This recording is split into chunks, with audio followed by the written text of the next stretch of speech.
নমস্কার, তনুর বাংলা ক্লাসিক স্টোরিতে আমি তনুশ্রী তোমাদের সবাইকে স্বাগত জানাই। আমার আজকের নিবেদন লেখক বিভূতিভূষণ বন্দ্যোপাধ্যায়ের একটি ছোট গল্প, বউচণ্ডীর মাঠ। গল্পটা শোনার অনুরোধ রইল। যদি ভালো লাগে লাইক করে দিও এবং তোমাদের পরিচিত ও পরিজনদের সাথে অবশ্যই শেয়ার করো। তাহলে শুরু করছি আজকের গল্প, বউচণ্ডীর মাঠ। লেখক বিভূতিভূষণ বন্দ্যোপাধ্যায়।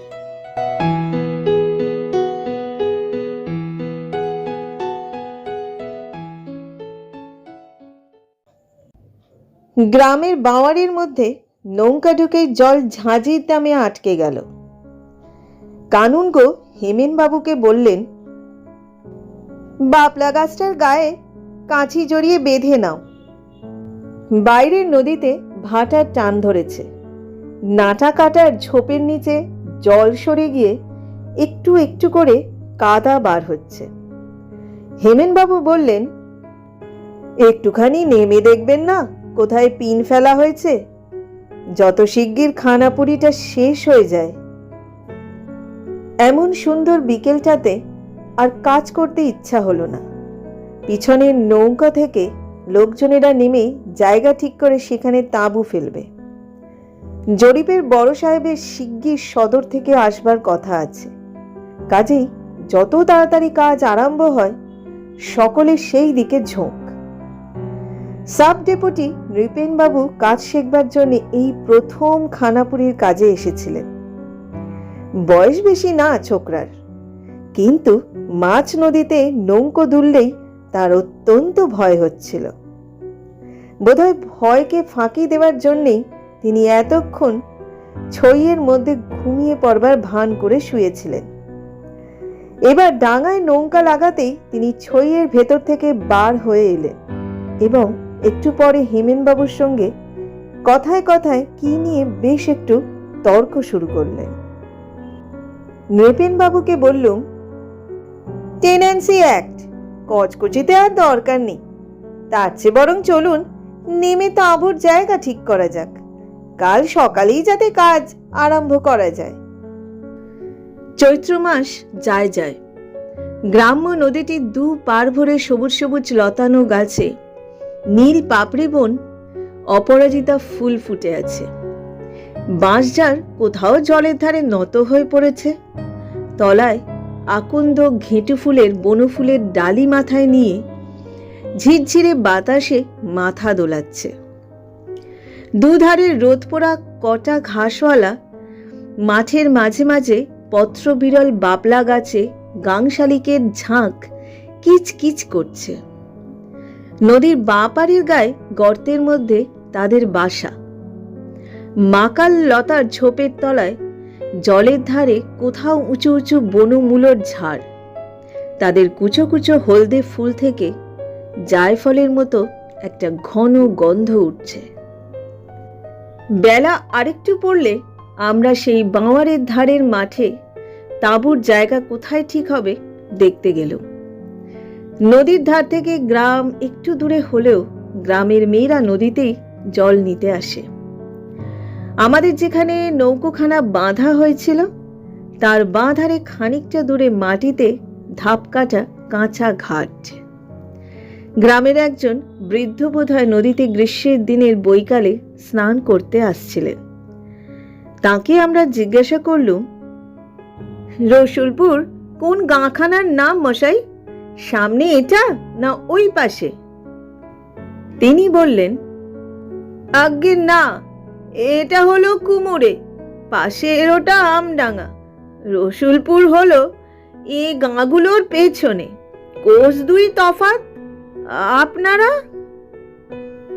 আমাদের পরিচয় শুনে বৃদ্ধ বললেন, এই মাঠটাতেই আপনারা তাঁবু ফেলবেন?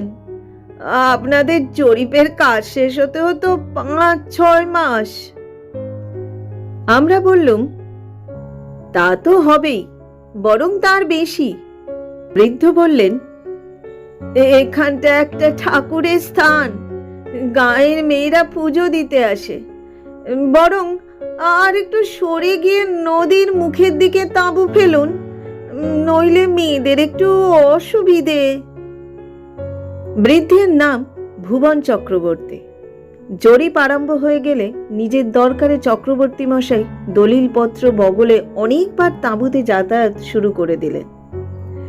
সকলের সঙ্গে তার বেশ মেশামেশি ও আলাপ পরিচয় হয়ে গেল। তার পৈতৃক জমি জমা অনেকে নাকি ফাঁকি দিয়ে দখল করেছে। আমাদের সাহায্যে এবার যদি সেগুলোর একটা গতি হয়, এইসব ধরনের কথা তিনি আমাদের প্রায় শোনাতেন। আমি সেখানে বেশি দিন ছিলুম না। খানাপুরীর কাজ আরম্ভ হয়ে গিয়েছে। আমি সেদিনই জেলায় ফিরব। জোয়ারের অপেক্ষায় নৌকো ছাড়তে দেরি হতে লাগলো। চক্রবর্তী মশাইও সেদিন উপস্থিত ছিলেন। কথায় কথায় জিজ্ঞাসা করলুম, এটাকে বউচণ্ডীর মাঠ বলে কেন চক্রবর্তী মশাই? আপনাদের কি কোনো? নৃপেনবাবুও বললেন, ভালো কথা, বলুন তো চক্রবর্তী মশাই, বউচণ্ডী আবার কি কথা? শুনিনি তো কখনো। আমাদের প্রশ্নের উত্তরে চক্রবর্তী মশাইয়ের মুখে একটা অদ্ভুত গল্প শুনল। তিনি বলতে লাগলেন, শুনুন তবে, এটা সেকালের গল্প। ছেলেবেলায় আমার ঠাকুমার কাছ থেকে শোনা। এ অঞ্চলের অনেক প্রাচীন লোকে এ গল্প জানে। সেকালে এই গ্রামে এক ঘর সম্পন্ন গৃহস্থ বাস করতেন। এখন আর তাদের কেউ নেই। তবে আমি যে সময়ের কথা বলছি, সেই সময় তাদের বড় শরিক পতিতপাবন চৌধুরী মহাশয়ের খুব নাম ডাক ছিল। এই পতিতপাবন চৌধুরী মহাশয় যখন তৃতীয় পক্ষের বিয়ে করে বউ ঘরে আনলেন, তখন তাঁর বয়স 50 পার হয়ে গিয়েছে। এমন যে বিশেষ বয়স তাও নয়, বিশেষত ভোগের শরীর। 50 বছর বয়স হলেও চৌধুরী মশাইকে বয়সের তুলনায় অনেক ছোট দেখাতো। বউ দেখে বাড়ির সকলকেই খুব সন্তুষ্ট হলো। তৃতীয় পক্ষের বউ বলে চৌধুরী মশাই একটু ডাগর মেয়ে দেখেই বিয়ে করেছিলেন।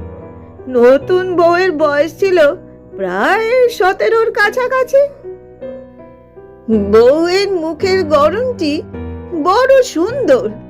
মুখের ছাঁচ যেন হরতনের টেক্কাটির মতো। চোখ দুটি বেশ ডাগর।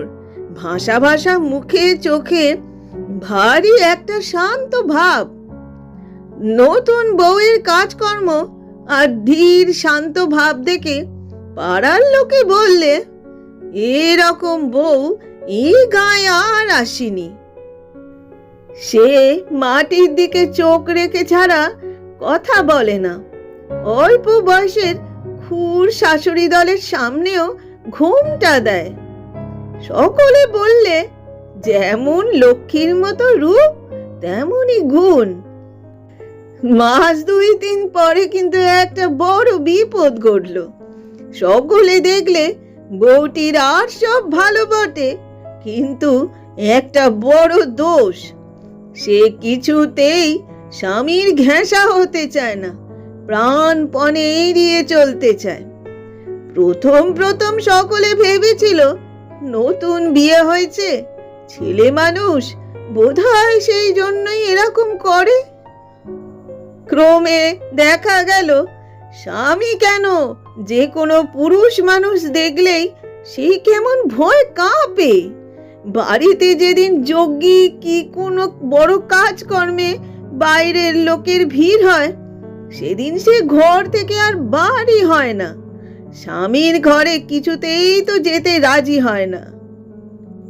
মাসে 2 দিন কি 1 দিন সকলে আদর করে গায়ে হাত বুলিয়ে পাঠাতে যায়। সে জনে জনের পায়ে পড়ে, এর ওর কাছে কাকুতি মিনতি করে, কিছুতেই বোধ মানে না। পুরুষ মানুষের গলার স্বর শুনলেই কেমন যেন আড়ষ্ট হয়ে পড়ে।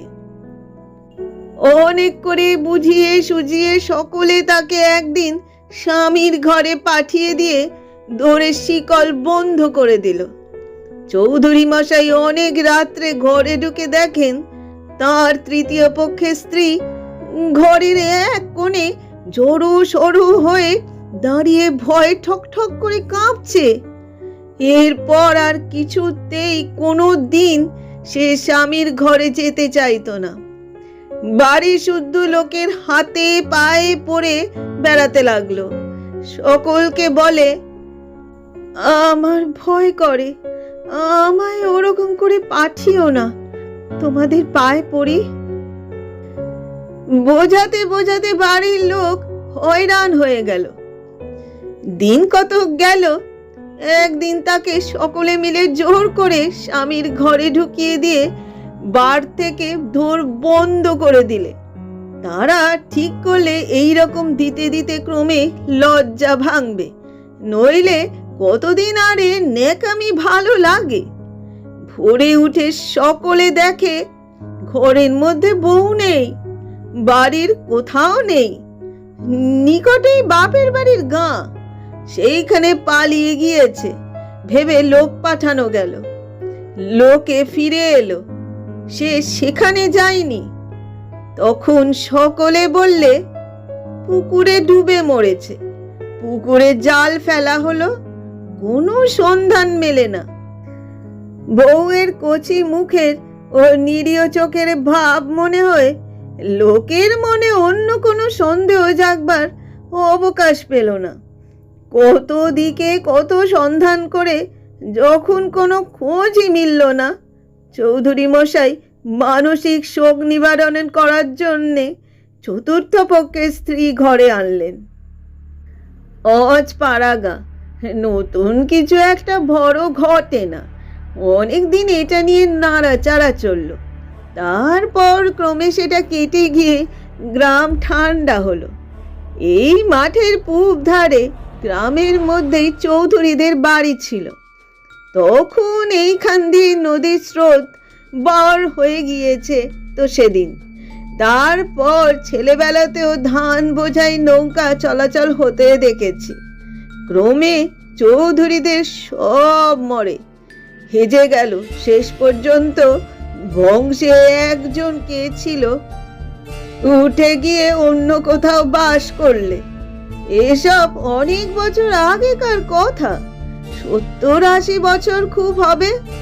সেই থেকে কিন্তু আজ পর্যন্ত এইসব মাঠে বড় এক অদ্ভুত ব্যাপার ঘটে শোনা যায়। এই ফাল্গুন চৈত্র মাসে যখন খুব গরম পড়ে, তখন রাখালেরা গরু চড়াতে এসে দূর থেকে কতদিন দেখেছে মাঠের ধারে বনের মধ্যে নিভৃত দুপুরে বাঁশ বনের ছায় কে যেন শুয়ে আছে। কাছে গেলে কেউ কখনো দেখতে পায়নি। কতদিন সন্ধ্যার সময় তারা গরুর দল নিয়ে গ্রামের মধ্যে যেতে যেতে শুনেছে অন্ধকার ঝোপের মধ্যে যেন একটা চাপা কান্নার রব উঠছে। সমুখ জ্যোৎস্না রাত্রে অনেকে নদীর ঘাট থেকে ফেরবার পথে ছাতিম গাছের নিচুর ডালের তলা দিয়ে যেতে যেতে দেখেছে দূর মাঠে সন্ধ্যার আবছা জ্যোৎস্নার মধ্যে দিয়ে সাদা কাপড় পরে কে যেন ক্রমেই দূরে চলে যাচ্ছে। তার সমস্ত গায়ের সাদা কাপড়ে জ্যোৎস্না পরে চিকচিক করতে থাকে। মাঠে যখন সন্ধ্যা ঘনিয়ে আসে, তখন ফুলে ভরা নাগকেশর গাছের তলায় দাঁড়িয়ে ভালো করে দেখলে মনে হয় কে খানিকটা আগে এখানে দাঁড়িয়ে ডাল নিচু করে ফুল পেড়ে নিয়ে গেছে। তার ছোট ছোট পায়ের দাগ ঝোপ যেখানে বড় ঘন সেই দিকেই চলে গেছে। মাঠের ধারে এই ছাতিম গাছের তলায় উলুচণ্ডী তলা। চৈত্র সংক্রান্তিতে গ্রাম বধূরা পিঠে, কাঁচা দুধ আর নতুন আখের গুড় নিয়ে বউচণ্ডীর পুজো দিতে আসে। বউচণ্ডী সকলের মঙ্গল করেন, অসুখ হলে সারিয়ে দেন। নতুন প্রসূতি স্তনে দুধ শুকিয়ে গেলে ওর কাছে পুজো দিলে আবার দুধ হয়। কচি ছেলের সর্দি সারে, ছেলে বিদেশে থাকাবার সময় চিঠি আসতে দেরি হলে পুজো মানত করবার পরই শিগগির সুসংবাদ আসে। মেয়েদের বিপদে আপদে তিনি সকলকে বিপদ আপদ থেকে উদ্ধার করে থাকেন। চক্রবর্তী মহাশয়ের গল্প শেষ হলো। তারপর আরও নানা কথাবার্তার পর তিনি ও আর সকলে উঠে চলে গেলেন। বেলা বেশ পড়ে এসেছে। সন্ধ্যার বাতাসে ছাতিম বনে সুরসুর শব্দ হচ্ছে। গ্রামের মাঠটা অনেক দূর পর্যন্ত উঁচু নিচু ঢিবি আর ঘেঁটে ফুলের বনে একেবারে ভরা। বাঁদিকে দূরে একটা পুরনো ইটের পাঁজার খানিকটা ঘন জিউলি গাছের সারির মধ্যে দিয়ে চোখে পড়ে।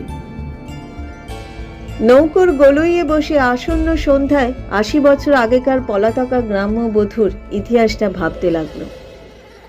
মাঠের মাঝে উঁচু ঢিবির ওপরকার ঘেঁটে ফুলের ঘন বনের দিকে চেয়ে মনে হলো যে সারা দিনমান সে হয়তো ওর মধ্যে লুকিয়ে বসে থাকে।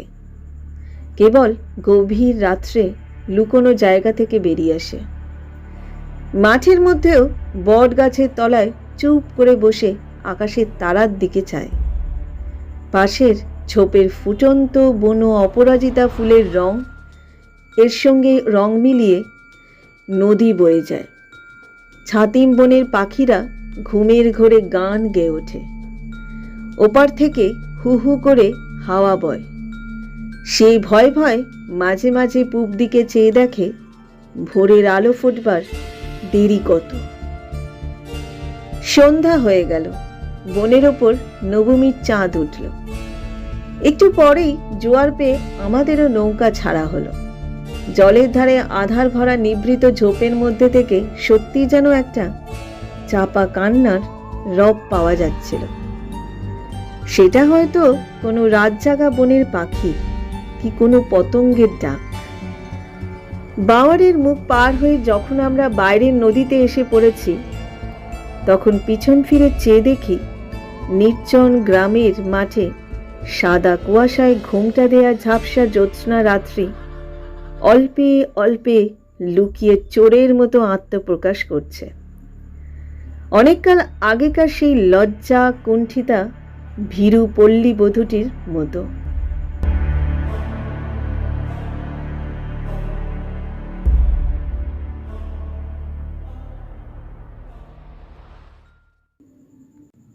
এতক্ষণ তোমরা শুনলে কথা সাহিত্যিক বিভূতিভূষণ বন্দ্যোপাধ্যায়ের একটি ছোট গল্প বউচণ্ডীর মাঠ।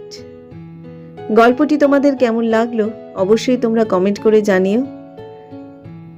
যদি আমাদের গল্প তোমাদের ভালো লাগে তাহলে সাবস্ক্রাইব করে আমাদের পাশে থেকো এবং পাশে থাকা বেল আইকনটি অবশ্যই প্রেস করে দিও। নতুন নতুন গল্পের নোটিফিকেশন সবার আগে তোমাদের কাছে পৌঁছবে। আজকের মতো বিদায় নিচ্ছি। আবার ফিরবো অন্য আরেকটা নতুন গল্প নিয়ে। সবাই ভালো থেকো, সুস্থ থেকো এবং অবশ্যই সাবধানে থেকো।